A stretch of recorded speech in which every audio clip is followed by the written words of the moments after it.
ଖରାଦିନେ ନା ମାଣ୍ଡିଆ ନିହାତି ଭାବେ ଖାଇବା ଦରକାର। ଆପଣ ଯେମିତି ବି ଖାଇପାରନ୍ତି। ଆଜି ଚାଲନ୍ତୁ ମାଣ୍ଡିଆ ପଣା କେମିତି ପ୍ରସ୍ତୁତ କରାହୁଏ ମୁଁ ଆଜି ବତେଇବି। ଆଉ ମାଣ୍ଡିଆ ଦେହକୁ ଭଲ। ପ୍ରଥମେ ଦେଖନ୍ତୁ, ଗ୍ୟାସରେ କଡ଼େଇ ବସେଇକି 1 ଗ୍ଲାସ୍ ପାଣି ମୁଁ ଗରମ କରି ନେଇଛି। ଧିମା ଆଞ୍ଚରେ ବସେଇବେ। ଆଉ ଏପଟେ ଦେଖନ୍ତୁ, ଗୋଟେ ବାଉଲରେ ଅଧା ଗ୍ଲାସ୍ ପାଣି ପୁଣି ନେଇଛି ମୁଁ। ଆଉ ସେଥିରେ ମୁଁ କ'ଣ କରିଛି, 2 ଚାମଚ, ବଡ଼ ଚାମଚରେ 2 ଚାମଚ ମାଣ୍ଡିଆ ପାଉଡ଼ର ନେଇଛି। ଦେଖନ୍ତୁ, ପୁରା ଭଲ ଭାବେ ଏଇଭଳିଆ ମିକ୍ସ କରିଦେବେ ଆପଣ ମଧ୍ୟ, ନହେଲେ ଗୋଟା ରହିଯିବ, ସବୁ ଗୁଳା ହେଇଯିବ। ଯେତେବେଳେ ଆପଣ ପାଣିରେ ମାନେ ସିଝିବାକୁ ବସିବେ ଗୁଳା ରହିଯିବ। ଦେଖନ୍ତୁ କେତେ ସୁନ୍ଦର ପୁରା ମିକ୍ସ ହେଇଗଲା ମାଣ୍ଡିଆ ପାଉଡ଼ର। ତାପରେ କ'ଣ କରିଛି ଦେଖନ୍ତୁ, ଏପଟେ ପାଣି ଅଳ୍ପ ଗରମ ହେଇଯାଇଛି, ଧିମା ଆଞ୍ଚରେ ବସେଇବେ। ତାପରେ ମାଣ୍ଡିଆ ଯେଉଁ ଗୋଳିକି ମୁଁ ରଖିଥିଲି ତାକୁ ଏଇ ଗରମ ପାଣିରେ ମିଶାଇ ଦେଇଛି। ଦେଖନ୍ତୁ, ତାପରେ ଏମିତି ଘାଣ୍ଟୁଛି ମୁଁ। ଆପଣ ମଧ୍ୟ ଏମିତି ଲଗାତାର ଘାଣ୍ଟୁଥିବେ, ନହେଲେ କଡ଼େଇର ତଳେ ଲାଗି ଯାଇପାରେ ବା ପୋଡ଼ି ଯାଇପାରେ ମାଣ୍ଡିଆ। ଦେଖନ୍ତୁ, 5 ମିନିଟ୍ ସିଝିବାକୁ ଛାଡ଼ିଦେବା। 5 ମିନିଟ୍ ସିଝିଗଲା ପରେ କ'ଣ କରିବା ନା, ଥଣ୍ଡା ହେବା ପାଇଁ ଛାଡ଼ିଦେବା, ଫ୍ରିଜ୍ରେ ରଖିଦେବା।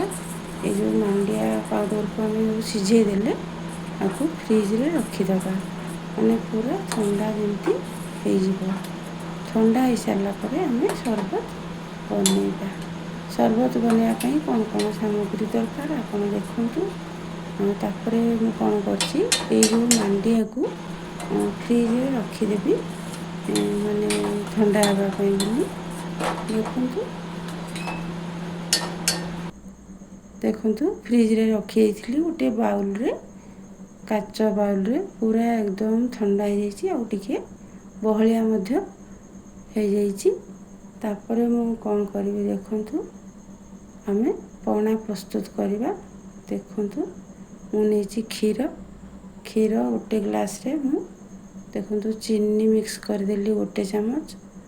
ଆଉ ଏଇ ଯେଉଁ କ୍ଷୀର ମୁଁ କ'ଣ କରିଛି ନା, ଅଳ୍ପ କିଛି କାଜୁ ଆଉ କ୍ଷୀର ଗ୍ରାଇଣ୍ଡ କରିଦେଇଛି, ମାନେ କାଜୁ ପେଷ୍ଟ ଏଥିରେ ମିଶିଛି, ତା'ମାନେ କ୍ଷୀରରେ। ଆଉ କ୍ଷୀର ଆଉ କାଜୁ ଆଉ ଚିନି।